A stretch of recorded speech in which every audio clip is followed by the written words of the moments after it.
There are now over 6,000 different cryptocurrencies, across which Luca has mapped more than 27,000 different trading pairs. How do you make sense of all that data? What is a unique identifier, or a VWAP? Can blockchain data save money on taxes? Robert Materazzi, co-CEO of Luca, presents his keynote speech on the importance of blockchain data from the Cointelegraph Crypto Traders Live event. Here's what you missed. I'm the co-CEO at Luca, and we're going to overview today a couple of the challenges that we're helping our customers solve, specific around data challenges for post-trade operations. Just a little bit about us. So we are a data company, and we are focused on blockchain and tokenized asset data and cleaning it up to help support normal, typical business operations. So we collect data from all of the various exchanges or trading venues that people are used to receiving. Often it's privately held data and not off of an actual blockchain, although we do accommodate actual blockchain data as well. And we pull it in, we normalize all the data so that if Kraken uses XBT to represent Bitcoin and Coinbase uses BTC, and now you multiply that times the thousands of assets and all the different sources that are out there, we have data products that help to clean all that up so that when our customers, which are a lot of the big exchanges and institutions that are serving this industry, are solving their financial requirements, we cater to those needs and help them close their books, if their funds strike NAV, pass audits, and do all of the other post-trade operations that businesses require. And so we have a suite of products. I'll just touch on this really quickly. We have our Luca Crypto Office product, which is really our main enterprise institutional software. It's very feature rich. It collects all the data, and that's the one that we offer to a lot of the businesses that are out there. And then we have two data products that we created to support the software. The first is Luca Reference Data, and the second is Luca Prime. And those are the two topics that we'll cover in today's presentation. And then additionally, we have some tax-specific products that are catering to 1040 filing. Our Luca Tax DIY, which is a retail similar to a TurboTax, except for your crypto side of things. And then we have Luca Tax for Professionals, which we're partnered with CPA.com. Which is for tax professionals that are servicing their clients. And then we have a thought leadership subscription that talks a lot of the unique intricacies and such as tax treatments, but it's a lot more comprehensive than that. So accounting, data challenges, and a lot of the other things, and it's a content-based subscription. So those are some of our retail products at the bottom.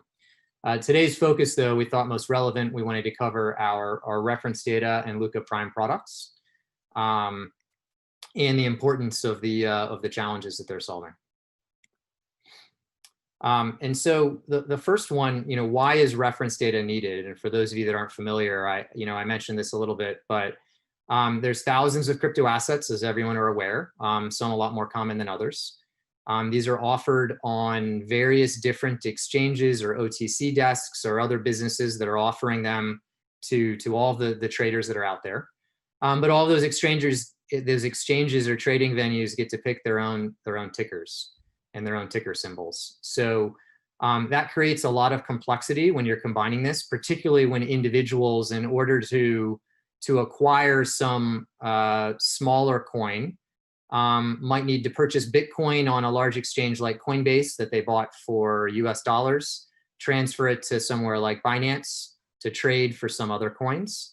And then do the reverse all the way back, to turn it out to cash. And when you multiply that times all these different exchanges, all the different assets, it creates a lot of complexities when people are trying to do things that should be very simple, like pay their taxes, or what a lot of the businesses are accommodating in financial statements and passing their audits.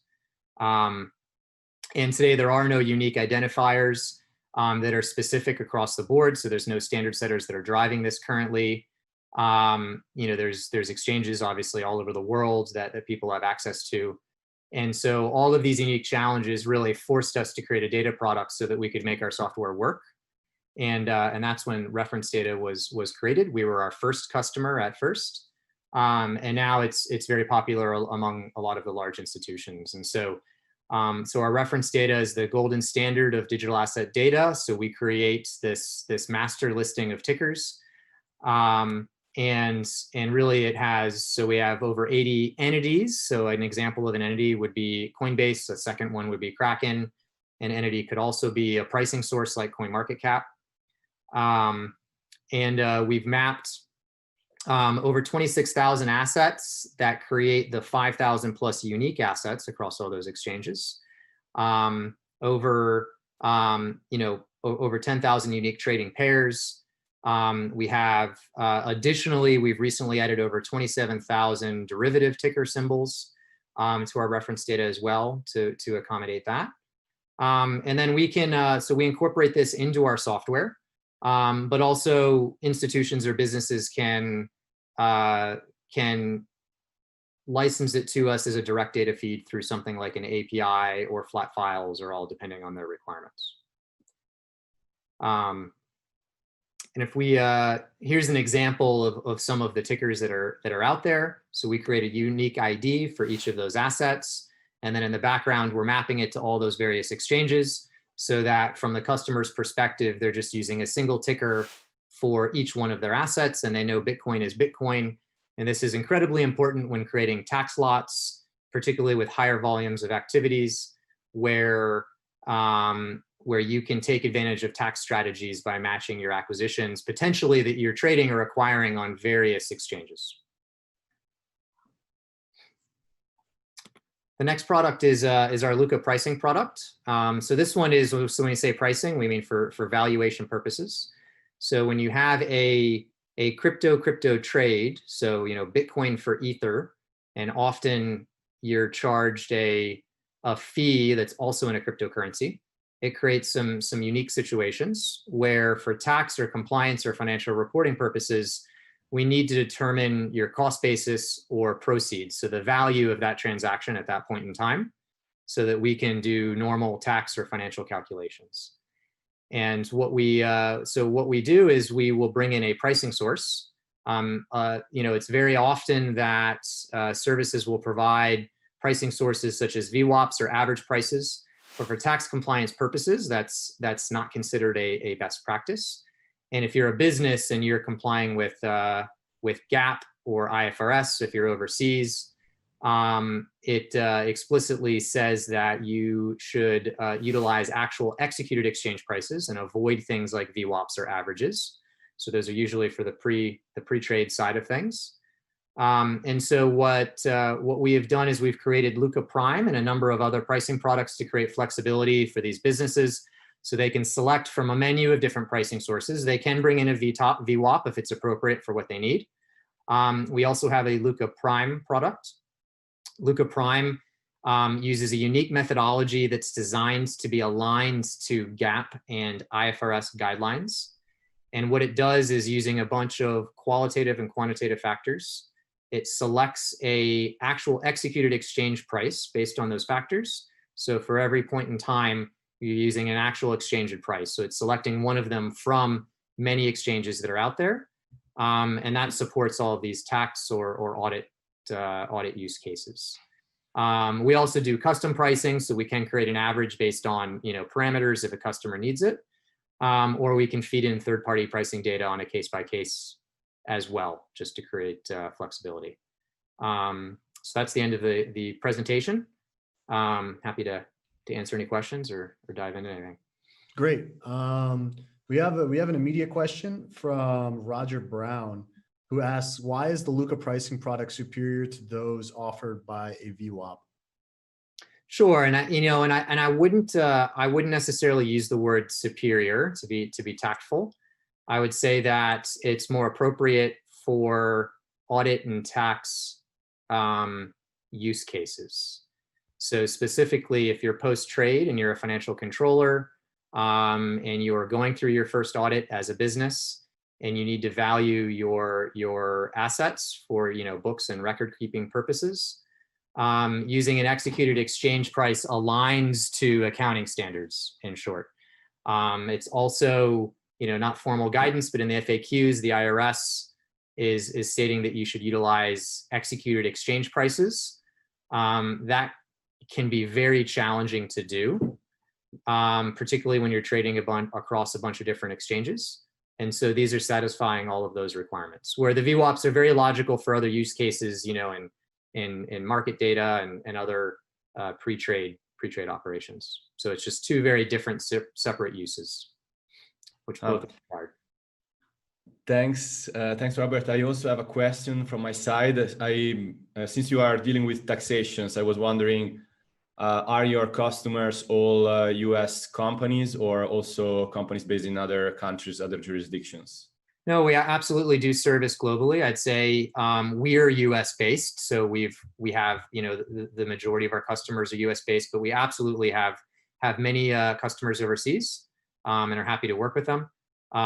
This pricing product, for example, we did design to accommodate IFRS, which is an international accounting standard opposed to US GAAP. So we absolutely cater to companies overseas. Great. We've got another question from the audience. This one is coming from Whoop Chewy, who asked, there are not many trustworthy data oracles which are widely accepted at this time. How do you plan to keep the competitive advantage? Sure. I mean, I guess with any business, competition is usually good for the industry. So, I'd say anyone that's operating a business should encourage that. It helps the consumers, it helps the customers that are out there. I'd say, for our own competitive advantage, we have a special emphasis in catering to what our customers are asking for, and that's part of our culture. And so I'd say that, that keeps our customers happy, which keeps our business profitable. Thanks. We also have another question. What kind of target market does Luca have? Target market, sure. So I mean, all businesses that have financial transactions in digital assets. So anyone that's trying to solve those pricing and reference data are only two of the challenges, but ultimately managing all of that data for post-trade operations is very challenging, can be very costly. So our goal is to reduce those costs for businesses that are out there. Great. We've got another question from Roger Brown as well. He says, does or will Luca support thinly traded crypto assets? Yeah, that's a great question. So our Luca Prime today covers the more liquid assets that have higher volume. And we're absolutely in the process of rolling out. It's not available yet, but it will be very soon, within months. We will be adding a number of assets to our pricing data in order to accommodate the more thinly traded assets that are out there. And we'll have white papers and thought leadership, and would love to discuss that with anyone that would like to reach out to us. Yeah, so I think it's a great time to wrap up. Yeah. Thank you so much for that presentation. I hope you guys out there listening to this learned a lot about Luca and their products. And thanks for sharing your presentation with us. Yeah, thanks for having me. Cointelegraph. Like, subscribe, and hodl.